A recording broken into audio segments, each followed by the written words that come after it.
So, hello everyone. The topic for today is that is the nucleic acid. ठीक है, आज हम इसको पढ़ने वाले हैं. Now, what is nucleic acid is? See, it is the polymer of nucleo. It is the polymer of nucleotides. आपके पास to types के न्यूक्लिक एसिड्स होते हैं, डीएनए एंड आरएनए. ठीक है, अब हम जरा इनको डिटेल में पढ़ते हैं. Now first is what is nucleotide. देखो, nucleotide has three parts. First is nitrogenous bases. It is nitrogenous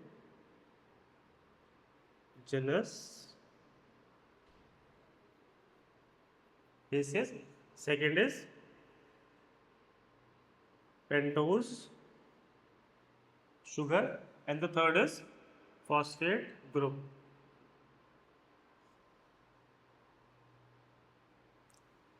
It is pentose, that means 5 carbon sugar, and it is PO4 3 negative. तो ये आपके पास तीन पार्ट रहते हैं. First is nitrogenous bases, pentose sugar and phosphate group. इन तीनों को मिला के आपके पास क्या बनता है, that is nucleotide. And polymer of nucleotide is known as nucleic acids. And ये आपके होते हैं टू टाइप्स के, DNA and RNA. That is deoxy nucleic acids, ribonucleic acids. ठीक है, अब हम जरा इसको वन बाय वन स्टडी करते हैं. First will study nitrogenous bases. इसको मैं शॉर्ट फॉर्म में लिखता हूँ, दैट इज नाइट्रोजनस बेसिस. इसके आपके टू पार्ट्स रहते हैं, दैट इज प्यूरीन्स एंड पाइरिमिडीन्स. प्यूरीन्स एंड पाइरिमिडीन्स, ये आपके टू टाइप्स रहते हैं. और इसके भी आपके पास दैट इज एजी, पीसी और you. Adenine, guanine, thymine, cytosine and uracil. These are the parts of nitrogenous bases. यानी कि हमने कौन सा पार्ट पढ़ा है, अभी हमने पढ़ा that is nitrogenous bases. It consist of purines as well as pyrimidines. और प्यूरीन्स आपके दो टाइप के हैं, that is adenine and guanine. Pyrimidines आपके तीन टाइप के हैं, थाइमिन, साइटोसिन और यूरेसिल. अब इनकी बॉन्डिंग कैसे होती है, देखो. A double bond T, G triple bond C. अभी जहाँ पे बॉन्ड है, this bond is hydrogen bond. That means it is hydrogen bond. Double bond है एंड ट्रिपल बॉन्ड है. और ये जो आपका केस रहता है, दिस अकर्स इन डीएनए. ठीक है, अब आप लोग पूछोगे यहाँ पे यू कहाँ गया. अगर ये केस होता है किसका, दैट इज ऑफ आरएनए का. इसमें आपके पास क्या होगा, A bonded to U and G triple bonded C. ठीक है, आपको ये वाला पार्ट क्लियर हुआ नाइट्रोजनस बेसिस का. Now the next is that is pentose sugar. अब इसमें आपकी दो टाइप की शुगर्स हैं. First is ribose sugar and the next is deoxy ribose sugar. दोनों ही आपकी 5 कार्बन की है. अब देखो, आपको इसकी स्ट्रक्चर जानने के लिए पहले इनकी स्ट्रक्चर जानना बहुत ज़्यादा ज़रूरी है. अब इन दोनों की स्ट्रक्चर काफ़ी हद तक सेम रहती है, बस एक पार्ट पे मेरे पास सिर्फ चेंज आता है, किस पे, सेकेंड पोजीशन पे. अब देखो उसको हमने बनाना कैसे है.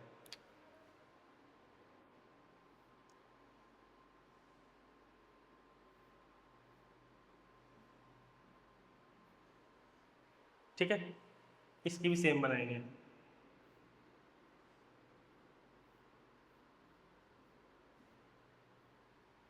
यहाँ पे कोई दिक्कत,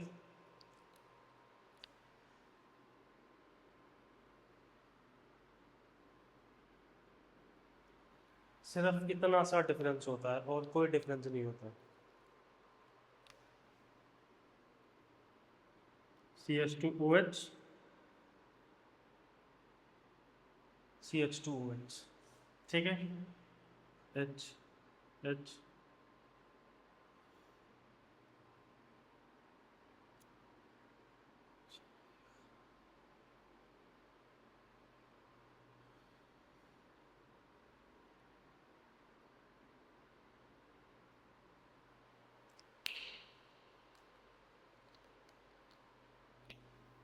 1 2 3 4 and 5, 1 2 3 4 5।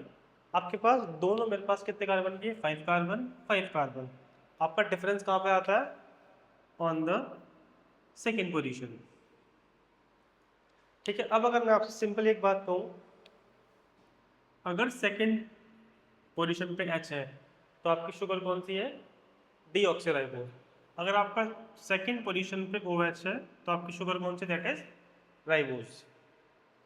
तो हमने ये वाला पार्ट डन कर लिया, ये वाला पार्ट डन हो गया अब, ठीक है। Now next is what is phosphate group. अब फॉस्फेट ग्रुप कैसे बनता है, ठीक है, H3PO4 में से आपके 3 प्रोटॉन निकल जाते हैं, देन क्या बनता है, PO4 3 नेगेटिव। दैट मीन्स आपका ये भी रेडी है, ये भी रेडी है और ये भी रेडी है। अब मुझे आपको सिखाना है कि एक्चुअली में न्यूक्लियोटाइड की स्ट्रक्चर कैसे बनती है। देखो,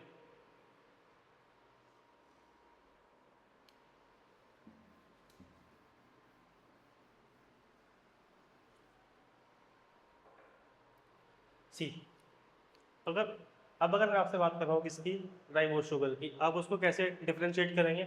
अगर आपका सेकेंड पोजीशन पे OH है, that means it is a ribose sugar. 2 पे आपका H है, इट इज़ डीऑक्सीराइबोस शुगर। अब ज़रा देखो, अब अगर मैं इसके फर्स्ट पोजीशन पे एक नाइट्रोजनस बेस को बॉन्ड करा दूँ, ठीक है, और वहीं मैं इसके फिफ्थ पोजीशन पे फॉस्फेट की बॉन्डिंग करा दूँ, ठीक है। फर्स्ट पे क्या हुआ, आपका क्या बॉन्ड हुआ है, नाइट्रोजनस बेस, एंड फिफ्थ पे क्या हुआ है, दैट इज फॉस्फेट ग्रुप।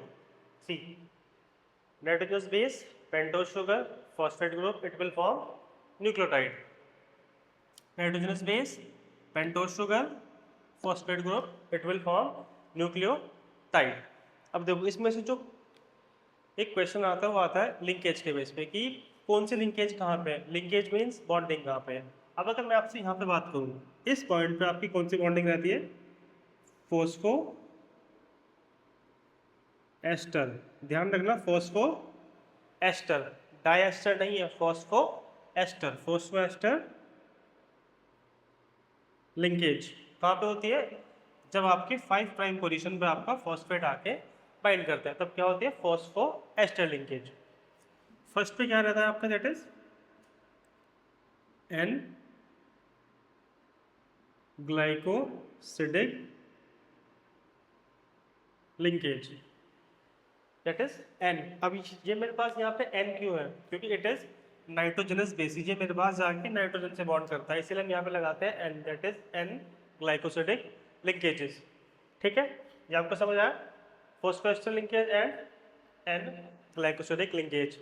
ये लिंकेज किसके बीच में होती है, pentose sugar and nitrogenous bases के बीच में ये लिंकेज होती है, ठीक है। और यही सेम मैं इसके अंदर बना दूंगा तो ये स्ट्रक्चर बन जाएगी डीएनए वाली।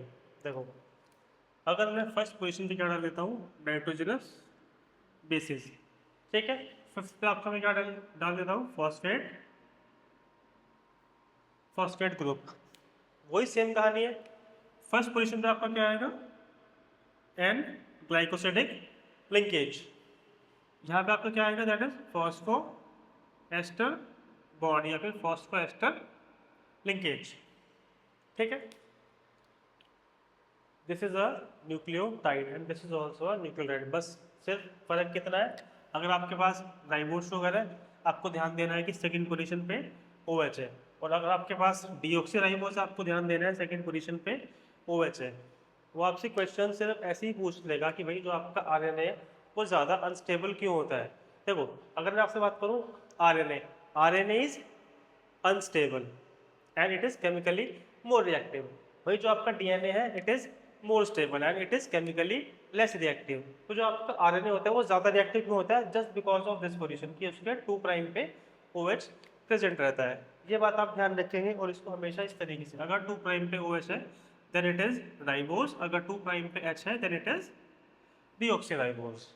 ठीक है, ये आपका डन होता है टॉपिक, दैट इज न्यूक्लियोटाइड। अब यहीं पे एक और वर्ड आता है that is nucleoside.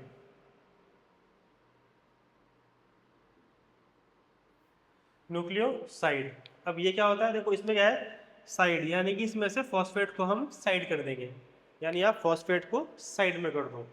That means nucleoside में सिर्फ क्या होता है, nitrogenous bases plus pentose sugar, सिर्फ इतना आपका होता है, दैट इज न्यूक्लियोसाइड। ठीक है, अब अगर मैं इसमें पूछूं आपके पास कौन सा पार्ट न्यूक्लियोसाइड का है, सिर्फ इतना पार्ट आपका होता है किसका, न्यूक्लियोसाइड का। दैट मीन्स आपके पास न्यूक्लियोसाइड में फॉस्फोएस्टर लिंकेज नहीं होती है। ठीक है, तो ये आपका टॉपिक था आज का, that is of nucleic acids. Thank you.